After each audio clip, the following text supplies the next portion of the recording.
everyone. We are back. Yes, the Hellbound Podcast has returned from its hiatus. I am actor Michael Chan from the Popularity Papers. And I am filmmaker Alex Blackburn, and we're here back again, returning again. After a little bit of a break, I think we kind of both needed with work, family stuff, all of that jazz. But yeah, it's going to be an interesting one because we're going to talk about a couple of films, Cocaine Bear and Renfield, which I feel lucky to have watched in the cinema, and it's coming out on demand soon, I think. So it should be available for you to see if you've not already seen it, Michael. Finally. But yeah, I'm in the unfortunate group of people that really just can't go to a movie theater. My dad's too old, and I just can't afford to get COVID and give it to him. I also, my daughter's condition makes it that her lungs aren't as strong as everybody else's as well. So no theaters for me. I only ever go if I absolutely must, like when I went to the special screening of Spinning Gold, which is produced by my agent, Jessica Martins, and Hero Entertainment. Fantastic film, by the way. Absolutely amazing film. But that was the one time I've been to a movie theater in 2 years. And then the last time I went, it was still during the pandemic, but it was one of those mommy and children things where basically no one, it was empty. It was empty. There was no one there. So, and then so we brought our kid, and the lights are partially they're on, and the volume's turned down. And we saw a movie of our kid with nobody else there. And that's it. That's 2 times I've been to a theater. So I'm glad Renfield's coming to streaming soon, because I really want to see that. Yeah, it's one of those. It's not done a huge amount of business. I think it's done pretty poorly, but I think it's a return to a certain degree. And you don't necessarily have to say that it's a return for Nicolas Cage, but it's very Ragin Cagin, and I've got to say one of my favorite depictions of Dracula, purely for his approach. And there's things with makeup which are not in the marketing, not in the trailers, not in the posters, that are just incredible. I think it's just a lot. For Nicholas Hoult, I think he's one of my favorite British actors. And the two of them together, the chemistry is really good. But yeah, absolutely hilarious film. And the way it opens, I won't spoil it because if I describe it, it's a real spoiler territory for just the design. But yeah, Renfield, I absolutely recommend it. I think you and Jess will, in particular, will absolutely love it. I hope so. I mean, I'm pretty sure I love vampire stuff, and I love Nicholas Hoult. I love Nick Cage, so I'm pretty sure. The trailer looked fantastic. Yeah. So it's one of the films that we've been really, really wanting to see. Yeah. Mind you, I would like to say that Nicolas Cage returning to be really good in something prior to the Renfield would be The Unbearable Weight of Massive Talent, because that movie. Oh my god. Yeah, especially so the 2 versions he plays, of himself. Yeah. Oh my god. It's so and Pedro Pascal's in there. Guys, if you haven't seen The Unbearable Weight of Massive Talent, do it. You will not be disappointed. And you will finally understand that meme that's going around on TikTok where, you have Nicolas Cage going, ugh, and then Pedro Pascal going, yeah! You'll finally get it. So, yeah. Renfield. Yeah. But the way it opens, there's a kind of a big, there's action, and then there's kind of a historic kind of Dracula approach. That's the kind of way I'll skirt around it. But you're thrown in straight away. The kind of the world building within a world of Dracula and Renfield as real historic universal characters. I was pleasantly surprised. I thought I'd enjoy it going in, but I was kind of raving about it and how much I enjoyed it to my wife. As soon as I got home, because she wasn't able to, because she's not quite well at the moment. So I went with a friend of mine that I hadn't seen for 20 years. We hit each other up on Instagram, and then we just had a great laugh. And it's one of those things that you kind of really happy to have seen it. And halfway through, I think I said to my friend, "I'm so happy I've seen this." Just it doesn't matter if you've seen it in the cinema, as long as you see it. I think that yeah, I'm absolutely stoked. It's like I've got this kind of infectious enthusiasm about the film. So anyone that's asking about something to go and see in the theater, if they can, I definitely recommend this. And it's Right. absolutely hilarious. It's so the violence is very. It's not violence. It's more gore than anything else, and it's Yeah. so ridiculous. And the stages of Dracula. That's all I'll say about his makeup is yeah, a marvel really. Like I don't know what budget it was, but it's pretty stellar. Um, but yeah, Okay. I absolutely So loved it. so if you're talking about craziness and all that, and we're talking about Nick Cage, I don't know how you could possibly not have liked Cocaine Bear, which you have made very clear in a previous episode, while me over here and my wife, we loved it. Yeah, I wanted to look because I like ridiculous. I like Q the winged serpent. I like all sorts of ridiculousness, but there's Yeah. certain things that I think there's frequencies in sound that if you and I were in the same room that we react, but like nails on the chalkboard. Some people react badly to it, some don't. And I feel that was kind of my reaction. I reacted poorly to this because there was thinking about it when you explain it, it sounds really funny, but for me, my palate, it didn't kind of sit well with I'm gonna spoil it, children doing cocaine effectively. And Okay, well, for those who don't know or haven't heard of this, it's a movie about an oddball group of cops, criminals, tourists, and teens. Uh, they converge on a Georgia forest where a huge black bear goes on a murderous rampage after unintentionally ingesting cocaine, which at the beginning of the film you see it's just like dropped from like an airplane from one of those drug drops, and it ends up in a forest, and then the bears ingest it. Um, I mean, it is as insane as it sounds.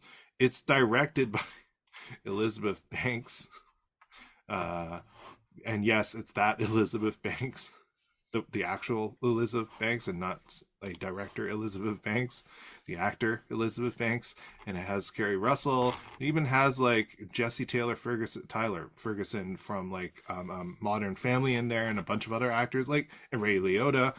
Um, this movie is made to be insane, and by the way, it's inspired by true events.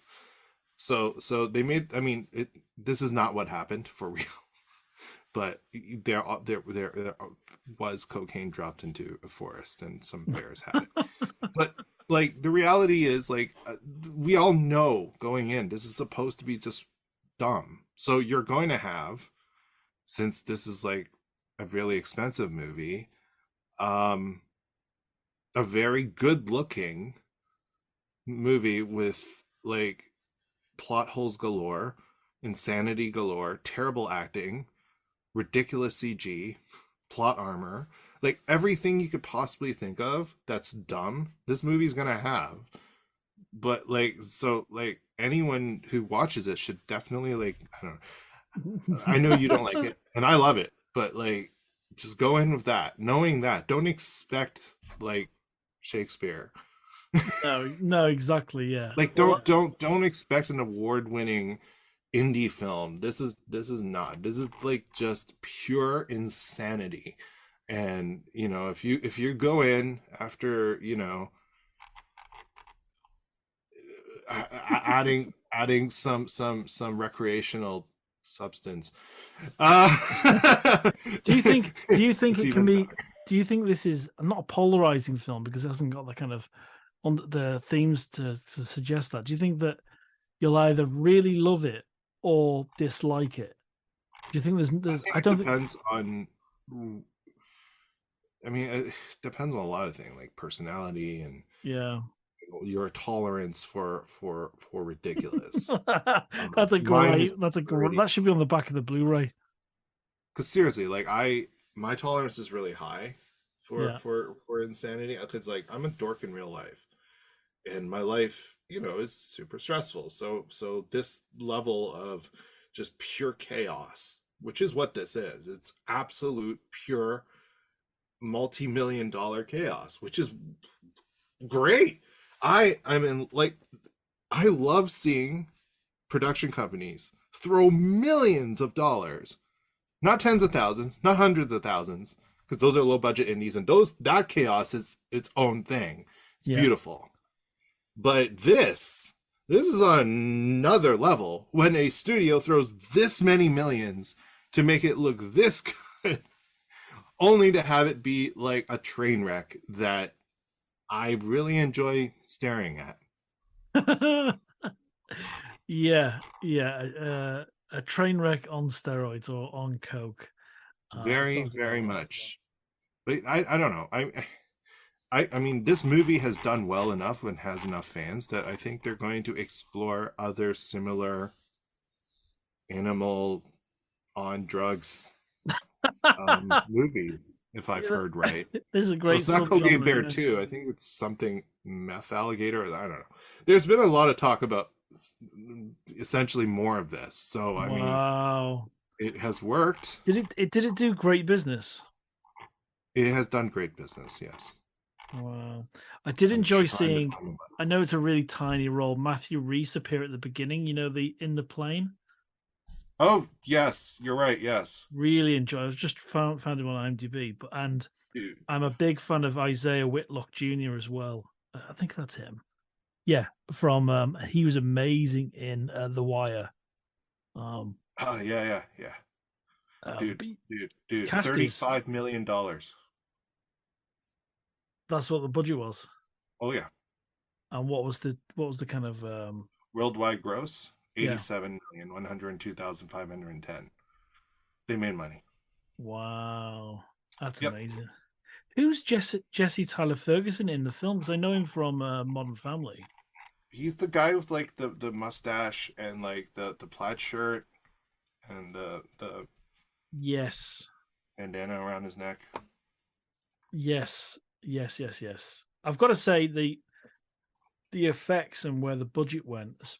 Obviously, the cast wasn't necessarily going to be cheap, um, but the actual effects of the bear itself, I thought it was pretty solid, really quite solid.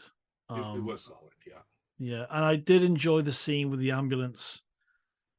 Is it Aquafina's? Is that right? Was the ambulance driver? Or is that someone else? Who was it? I'm sure it was. No, it wasn't. I'm thinking of the cop from Renfield. That was who that Right. was. But yeah, I'll definitely give it another viewing. And I do get that you didn't like the scene where the kids accidentally imbibed the stuff. yeah, I'm honestly open to anything. Like Birdemic, I watched it. I'm open to watching anything. But I don't know, something with like, yeah, there was something the way it was done and I had kids no doing problem that. with how it ended up happening. Yeah, And just know, like, child actors have parents. So, yeah. I mean, if their parents are okay with this happening, Yeah, there is well, no absolutely when it comes to a performance and what they can do, and obviously they'll have, like to think they'll be protected on set against all sorts of things. But I mean, dude, um, have you not watched Psycho Gorman?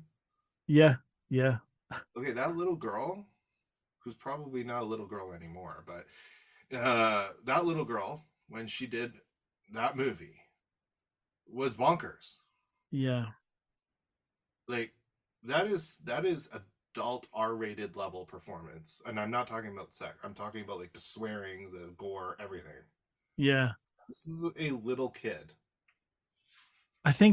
I'm not sure if it's probably a little bit of uh, something in the writing about it feels like um, dialogue for an adult, and sometimes that doesn't necessarily.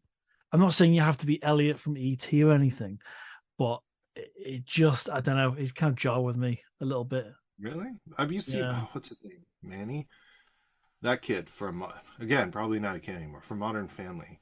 He goes on talk shows, went on talk shows. Sorry, when he was in the show when he was a kid, and just listening to him talk, it's that. Right. I see. Yeah. I Meaning, I see. felt it was fine, only in that a lot of kids tend to do that, anyways. Yeah. Um, have you ever read like teenagers writing reviews for movies? Uh, Just any no, movie. probably never. Look, this is not a knock on this generation of teens because I'm pretty sure I wrote just as badly back then when I was a teen. But you can tell that it's a teenager. Like, ignore the grammar, ignore the abbreviations and net speak. Just ignore all that for a sec. Even when they don't use all that stuff, it doesn't matter. There is a way that they talk or type or whatever they write where they're trying to sound like an adult, trying to sound like they're writing like a very intelligent piece. And I'm not saying it's not intelligent. I'm just saying you're trying to hide your age and it's not working. Yeah. I see. But but the stuff they use, the attempts with the sentence structure, everything is an attempt to sound like you're 20, 30 years older than you really are. Yeah. So it's adult dialogue or writing or whatever, but it's something, there's always something off. Yeah. They can't quite get it. And that's how I felt about this stuff with this movie. And I don't know, that's why it works for me. Um, and I don't know if I mentioned, I finally managed to watch Megan as well. Oh, But did you like it? yeah, there was a lot, I liked. I can't remember the lead actress's name. Let me find it. Um, she was Because I in. love Megan. That's such a good movie. Let me find it now. Alison Williams. I really like Alison Williams. I think she's great. But I think the setup was really fun, and it was far enough away from Chucky and the idea of a killer doll that I was like, Yeah. yeah, this is a lot of fun. Um, Well, I mean, yeah, it's essentially if you compare that to the really crappy Chucky movie where he was, yeah. Oh, I like know the one this you one mean. did it right. Yeah, exactly. Yeah, Chucky did it wrong. yeah, absolutely. Um, yeah, I think we're gonna cut it short there, Michael. Um, Yeah, I'm okay with that today. It's just a little quickie. yeah, we Uh, needed to catch up, and it was a little quicker. Yeah, it's good to finally catch up because I know we've got lots going on, and mhm. um, we're gonna have Ian Rayburn on the show as Sweet, a filler inner as well, which is going to be great. nice. I spoke. We're also going to be eventually. We got to schedule it, but interviewing Scott Dion Brown Yes. and reviewing his short film. Yeah.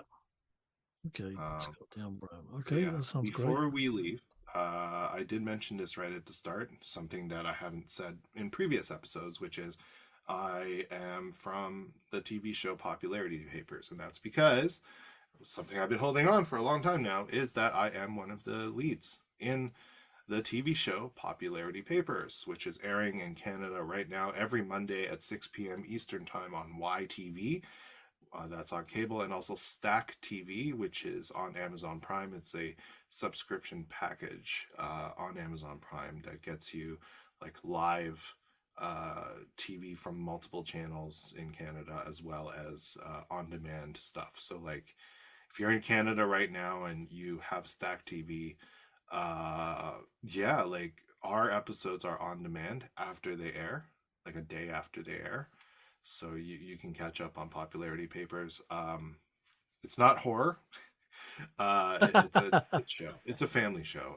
Yeah. It's about two girls who 12-year-olds. They're entering middle school and they see all these popular kids, but there's different types of popular kids, and and our leads, Julie and Lydia, they aren't popular themselves. So they're like, so how do we become popular? Because we think it'll be better for our lives that we're popular.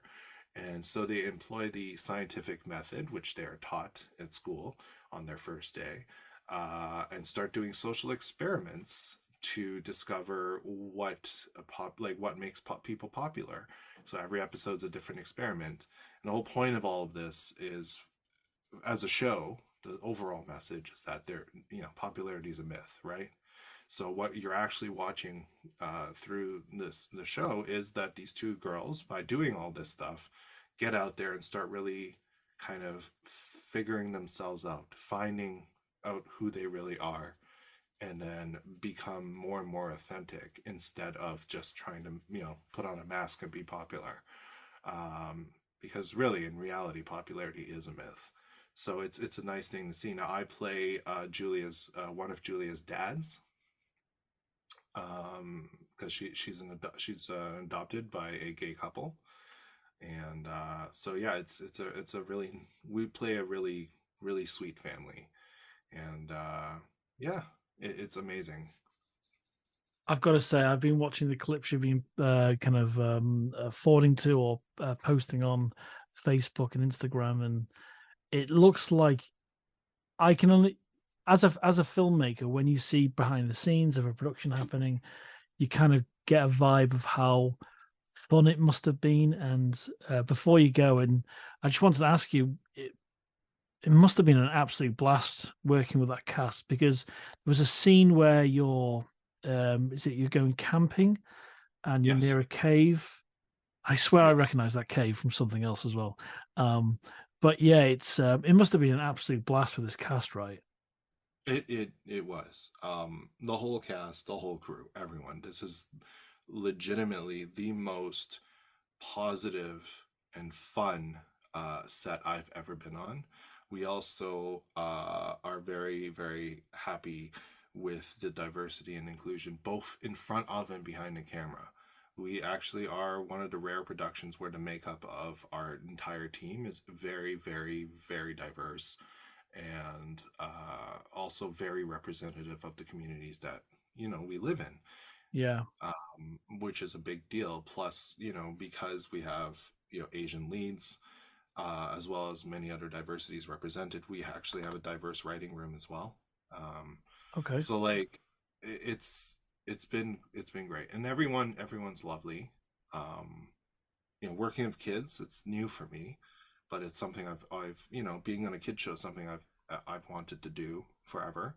And being on YTV, which is a channel I grew up watching, is being, it's a dream come true. And Yeah. it's nice because like what you learn is that I've been doing this for 17 years, and I'm in my 40s, and here are these like 12, 13, 14-year olds. I know what I was like when I was that age. And yeah, I was not like them. These kids are disciplined. They're smart. They're multi-talented. They're raised really well. They have incredible manners. They're caring. They're compassionate. There's so much to them. And while I was 12 years old and arguing with a friend over freaking Dragon Ball Z cards,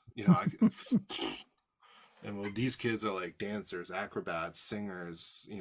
One of them already has two singles they released. Another one is, winning, like Glee plays my daughter Julie. She's like winning dance competitions.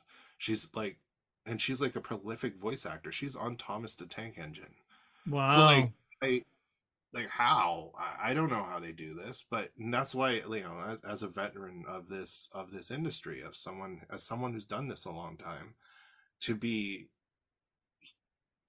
on set for 5 months shooting 26 episodes with these kids is, they always talk about, oh my god, Michael, you've been here so long.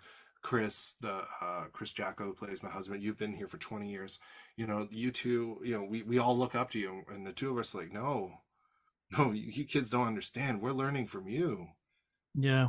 That sounds we like a we look up great to you. collaboration. Yeah. Like, and that's what's so beautiful about this whole thing, because it is like that, right? Just such a happy place to be. And it really comes through on the screen for our audience that just how much love there is put into this show, which is why you'll see that it looks really amazing. Like, this is a Canadian show, and there is a Canadian look to most Canadian shows and movies, but our production, everyone was just so into it. We actually look, oddly enough, very very American, very cinematic for a Canadian show. We and that's just a testament to the incredible work being done to make it look so freaking good by our crew. And then we have like uh, an incredible writing team that doesn't treat children like they're stupid, like they Yeah. wouldn't understand what we're trying to say. So instead of dumbing down the scripts, they make it real. We are, it's like the speed at which we talk is like getting up there with Gilmore Girls. Like, we're pretty fast, and it's not something you see in any kid shows really. Is that 26 episodes, that one season or That is one season, wow. which is Wow. rare because you know how most shows now are like 8, 10, It's 13. almost like a UK thing now because we're like it must have, I'm sure it started here where it's like 6 to 8 episodes was the max.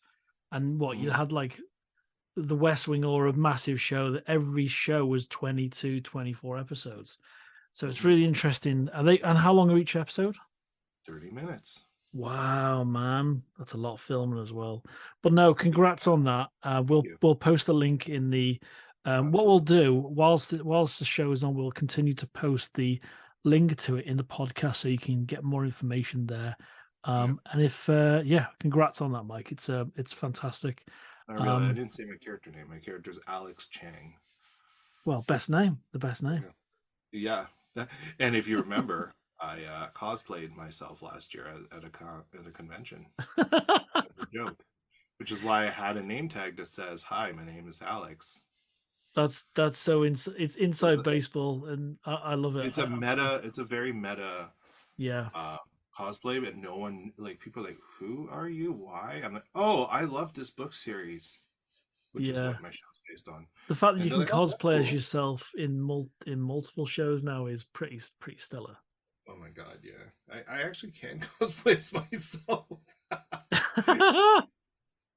Repeatedly, actually. Like, I actually have the my outfit from Mayday here. Like, the not the actual wardrobe, but like I have the equivalents from Awesome. my episode of the first time I was on Mayday. So Um, you almost got to just to kind of before we kind of I'll ask you to close us out. You can cosplay. Alex can cosplay as your Star Trek character. You know, there's you've got like layers to the hypothetically, cosplay. Yeah, yeah, hypothetically, I can be my character cosplaying as one of my other characters. Yes. and that's the true sign of a doppelganger doing something like that. So Oh yeah. yeah, absolutely. If Oh, you you can figured sign me if you out. can sign You us off, figured Mike. out Yeah, I'm a doppelganger. Damn it. absolutely, you definitely are. Yeah. If you can sign us out, that'd be great. All right. Well, everybody, thank you so much for sticking with us, and we're happy to have you all back after our hiatus.